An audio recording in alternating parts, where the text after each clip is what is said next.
بسم الله الرحمن الرحیم. السلام علیکم ورحمت الله وبرکاتو. په دې ویډیو کې زه تاسو ته د یو څو خوبونو تعبیر کوم. اول خوب دا وایي سرپوخ د دیګي دا په دیګي کې جوړ نه راځي. دا مهم خوب ده، د دې تعبیر کومه. د عطاالله نوم څه کله په خوب کې وکتل شي، د دې څه تعبیر ده؟ عطاالله شخص یو کس نوم ده او هغه ته په خوب کې عطاالله وکړو، د دې څه تعبیر ده؟ دریم خوب دا وایي کوترې نه بنکې ویستل، دا په خوب کې څه تعبیر لري؟ څلورم خوب د ویریانو سره جنگ کول، خوب کې څه تعبیر لري؟ پنځم خوب دا وایي خپل د دفتر رئیس خوب کې کتل، څه تعبیر لري؟ خپل مشر د دفتر رئیس ته په خوب کې وګوري. شپږم خوب دا وایي تور سپی خوب کې څه تعبیر لري؟ تور سپی څه کله هغه تا ته څه نه وایي خو در سره یې نږدې. اووم خوب دا وایي د ویرې او ډار خوبونه لکه مړي په خوب کې لیدل، وهل د چا لخوا او سپي په خوب کې لیدل، زنانه په خوب کې لیدل، دې خوبونو څه تعبیر ده؟ اتم خوب دا وایي صفا اوبو کې لامبل، دا په خوب کې څه تعبیر لري؟ نهم خوب دا سورت فاتحه او سورت معون، دا په خوب کې ویل څه تعبیر لري؟ نو تر اخره پورې مو سره پاتې شئ. که چینل کې نوي یاست نو چینل سبسکرایب کړئ، ویډیوګانې لایک کړئ او ملګرو سره هم شیر کړئ. او که خوب هم کتلی وي نو زما واتساپ نمبر د چینل کې شته، د واتساپ نمبر له لارې نه ما سره تاسو رابطه کولی شئ، خپل خوب وایس کې هم لیږلی شئ او لیکلی هم شئ. وایي زه او ترور زوی مې ځنګل کې روان یو، وایي غټ غټ مایان وي، هلته تره زوی مې رانیسي، وایي راوړي، وایي واړه هم پکې وي، وایي زه غټ غټ مایان راخلمه او دا وړه تیسته کومه او پتیله یا دیګ کې اچومه، خو سرپوخ وایي په دې دیګ باندې نه کلکېږي. زه کوشش کوم سرپوخ کلک کړم او دا پاخه کو، دا سرپوخ په دیګ باندې نه کلکېږي. دې څه تعبیر ده؟ په خوب کې سرپوخ څه ده؟ دا مشر باندې تعبیر کېږي، د یو کار کې په کورنۍ کې مشر. نو څه تا په خوب کې کتلی ده څه ماهیانو پخولو کې سرپوخ په دیګ کې نه راځي، نو ماهیان په خوب کې کاروبار، مالي ګټه، آسان تجارت باندې تعبیر کېږي. او دا څه ده سرپوخ بیا په دیګ کې نه راځي، د دې معنا دا ده چې تاسو ښه کاروبار هم ده، ښه کاروبار کې شروع کړی هم ده یا شروع کوئ، خو ستاسو دا مشر څه ده د سره تاسو نه جوړیږئ، یا د خپله مشر څه ده دا تاسو د ده خبرې نه منئ، یا دا مشر هم څه ده ده کې څه خبرې دي یا تا کې څه خبرې دي. نو که څه کاروبار شرکت هم وي، کاروبار شریک کاروبار کوئ، یا څه جرګې وي، مسایل وي، مالي مسایلو کې تاسو کینئ، غټ کاروبار هم وي، نو دا په دې باندې تعبیر کېږي چې لږ احتیاط به کوئ، صبر به کوئ، ځکه مایان پخول بیا په دیګ کې اچول، اول خو څوک مایي په دیګ کې نه بندوي، یعنې مایي څه ده هغه بریانېږي، نو تاسو کې لږ غلطیا نشته. کیدای شي په کاروبار کې هم د څوک مشر ده په دې کې څه مشکل وي، یا تاسو مشوره کې سره صحیح مشوره نه ورکوئ، نو په دغه مسایلو کې احتیاط وکړئ او په آرامه باندې په مشورې سره کار وکړئ. مشرانو سره په جوړېدو کې خپل مشر سره په مشورو کې په دې مسایلو کې هم څه مشکلات شته، دغه څه حل کې انشاءالله مسله هم جوړېږي. والله تعالی اعلم. بل خوب دا وایي صدقې اراده مې وه، شک کې ومه چې قبول به شي که نه، او په کومه طریقه یې زه ورکړمه. وایي خوب کې مې د افغانستان یو خیریه بنسټ والا مشر مې په خوب کې کتلی ده، غالب ګمان سره عطاالله ته په خوب کې کتلی ده، نوم دې نه ده ښودلی ماته. نو که عطاالله دې په خوب کې کتلی وي نو معنا د نوم باندې تعبیر کېږي. عطاالله یعنې ورکړه د الله، معنا دا څه که ته غواړې صدقه خیرات شی ورکړې نو دې ته مه ګوره چې تا چاته ورکوې، دا چاته ورکوې یا په کومه طریقه یې ورکوې یا دا کس ته رسېږي نه رسېږي، ته دې ته مه ګوره. ته چې شی ورکوې د الله په لاره کې ورکړه، الله تا ته عوض درکوي، هغه یې قبلوي تا نه، الله څه تا ته یې درکړی، تا نه یې پوښتنه کړی چې دا مال یې تا ته درکړی، الله هر چاته ورکوي. او داسې کس ته یې ورکوي چې موږ په ظاهره کې کله کله په ژوند کې ګورو چې هغوی بیخي دغه د پیسو په مصرف نه پوهېږي یا بیخي زیات لري، خو الله تعالی هغوی ته ورکوي. نو ته هم دغسې وکړه، د صدقې اراده لرې نو صدقه دې چې په هر ځای نیت دې کړې وي شکونه مه کوه، صدقه دې وباسه او شکونه مه کوه. عطاالله ته په خوب کې کتلی ده، عطاالله نه مراد دا ده چې ته دا ورکړه وکړه، یعنی دا صدقه ورکړه، الله تعالی به تا ته د دې بدله درکوي. او الله تعالی صرف زکات کې څه ده، زکات کې هغه کې دا شرعي مسله ده، وایي چې ته به مستحق کس به ګورې یا مستحق کس ته به ورکوې، ښه به پوښتنه کوې او بیا به پوهېږې چې دغه د الله حق خو تا ته مې درکړه.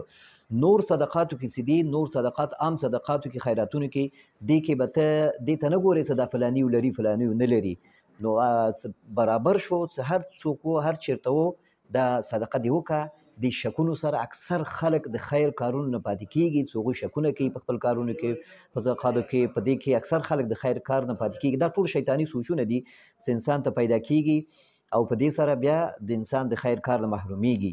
او بیا ته وایې چې بیا یو چېرته ناست او خبرې کوئ او بیا پلار وفات شوي پلار دې خوب کې راغلی وي او کټ کې ناست وي ستاسو کوټه کې او دروازه ته خلاصوي او تا ته خاندي، نو ښه تعبیر لري. معنا دا چې د صدقه څه کوي د دې ثواب انشاءالله پلار ته دې رسیږي. که ته فکر وکړې چې دا صدقه کیدای شي پلار ته مې ونه رسیږي، ثواب به نه وي پکې یا بل ځای کې مصرف پکار ده، شکونه کوي. د خپل صدقه مه خرابوه او نیت دې مه خرابوه او بخیلي او سختي مه کوه او پلار ته انشاءالله دې خیر رسیږي. والله تعالی اعلم.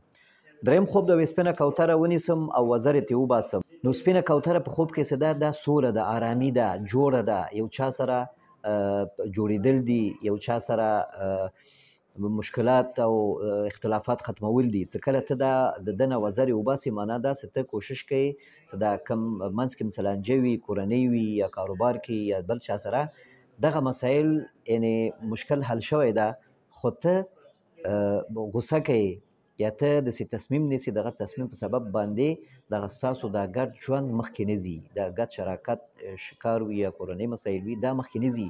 نو ته باید لږ احتیاط وکړې او ډېر جذبې نه کار وانخلې په ارامه باندې، تر څو دا ستاسو د کاروبار مخکې لاړ شي. نو دا په ښځه باندې ظلم باندې هم تعبیر کیږي، په زنانو باندې ظلم باندې هم د بنک د کوترې وزر ویستل یا بنکې ویستل، دا په زنانو باندې ظلم باندې هم تعبیر کیږي. او په دې باندې هم تعبیر کیږي چې ته آرزوګانې او ارمانونه ډېر لرې او د هغه د پوره کېدلو کوشش کوي او په پوره کېدو دي، خو ته بیرته خرابوي هغه خپل آرزو ارمان، نه پرېږدې چې هغه پوره شي، نه پرېږدې چې هغه خپل هدف ته ورسېږي یا کورنۍ دي. نو په دغه مسایلو کې احتیاط وکړه. والله تعالی اعلم. بل خوب دا وایي خوب کې جومات کې لمونځ کوم، اپله وګورمه وایي پیریان وي، خلک وایي چې هلته پیریان دي، زه پیریانو سره جنګ کوم او زه په هوا کېږم. نو د پیریانو سره جنگ په خوب کې، پیریان لیدل په خوب کې، دا په وسواس او شکونو باندې تعبیر کیږي. ځکه الله تعالی سورة الناس کې فرمایي الذي يوسوس في صدور الناس من الجنة والناس. جنیات چې دي دا انسانانو ته شکونه اچي، وسواس اچي. نو ته کیدای شي په عبادت کې هم شکونه تاته راځي، د خلکو سره په معاملو کې هم شکونه راځي، دوستي کې هم شکونه راځي، کاروبار کې هم هر چا باندې تاته شکونه ډېر راځي، وسواس درته پیدا کیږي، ډار درته پیدا کیږي، یوازې څملې، یوازې کې ډېر کینې. نو په دغه سبب باندې تاته څه مشکلات پیدا کیږي. که غواړې چې دې مشکلاتو نه ته بچ شې، یوازې مه اوسېږه، یوازې مه ودې کېږه. که مسافر هم یې نو ښه ملګري ځان ته پیدا کړه او اسلامي مرکز به هلته نږدې یو، هغو سره رابطه ټینګ کړه، ښه خلکو سره اوسېږه، یوازې مه اوسېږه. موبایل یوازې ډېر مه استعمالوه، دې سره انسان ته ډېر مشکلات ګناهونه کې هم واقع کیږي او مشکلات هم انسان ته پیدا کیږي.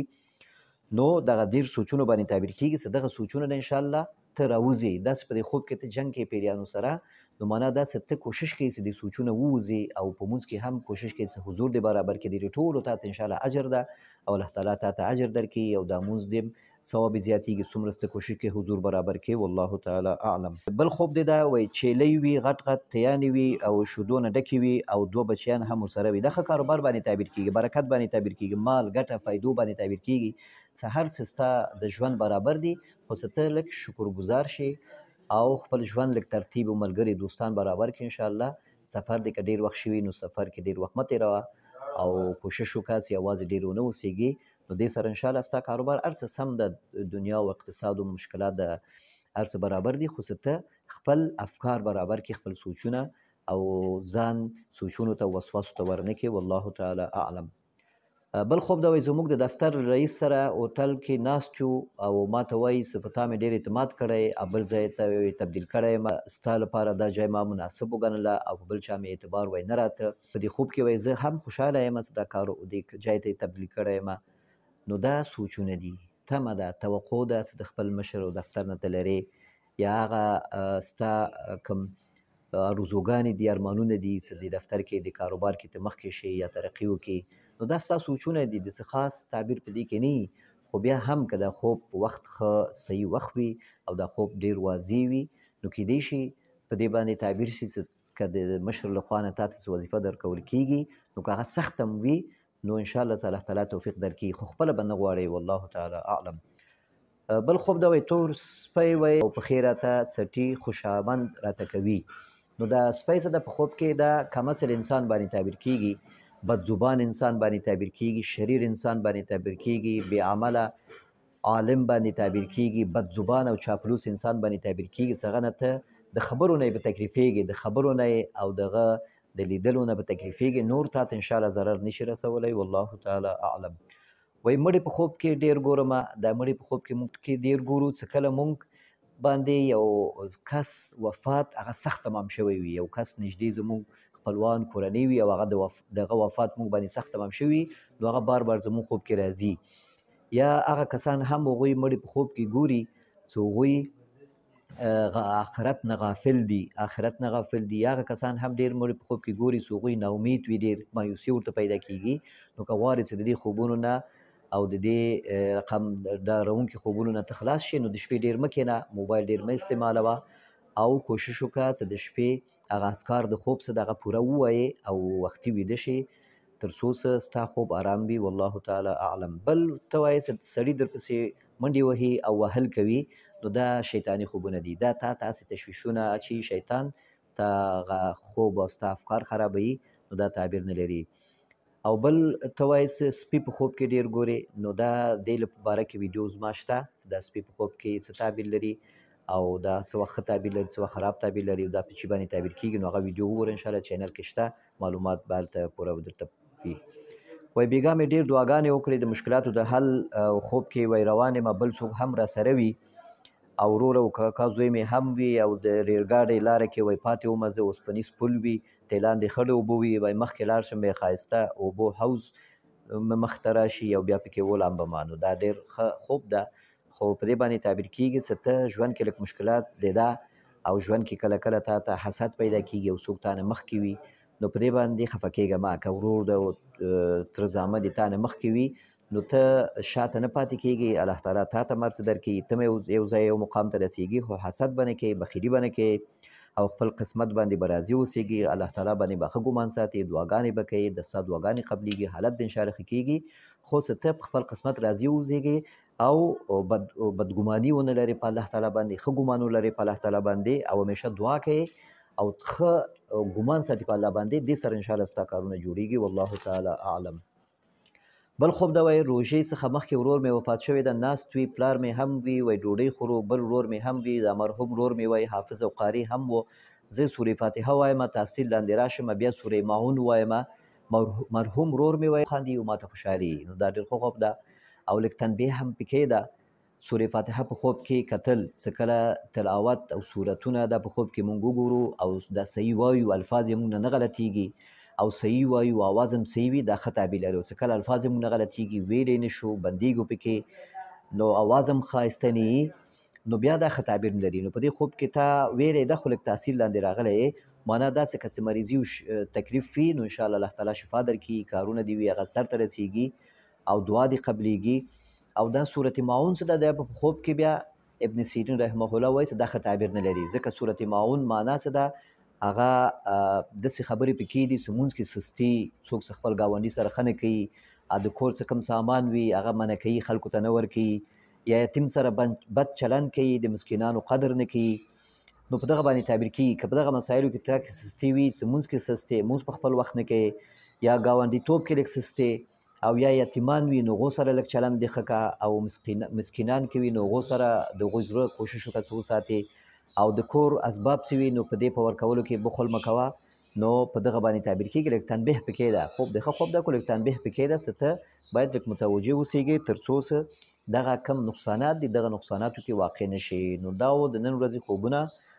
الله دې وکړي چې تاسو خپل خوبونه واورئ، مطمئن شئ. چې کله مطمئن شوئ نو ماته په کمنټ کې اطمینان راکړئ د خپل خوب له تعبیر څخه چې مطمئن شوئ که نه. دا ویډیو بیا لایک کړئ او کمنټ هم پکې وکړئ، په کمنټ کې ماته اطمینان راکړئ او ملګرو سره هم شریک کړئ. نو تر آینده ویډیو پورې تاسو په الله سپارم. السلام علیکم ورحمة الله وبرکاته.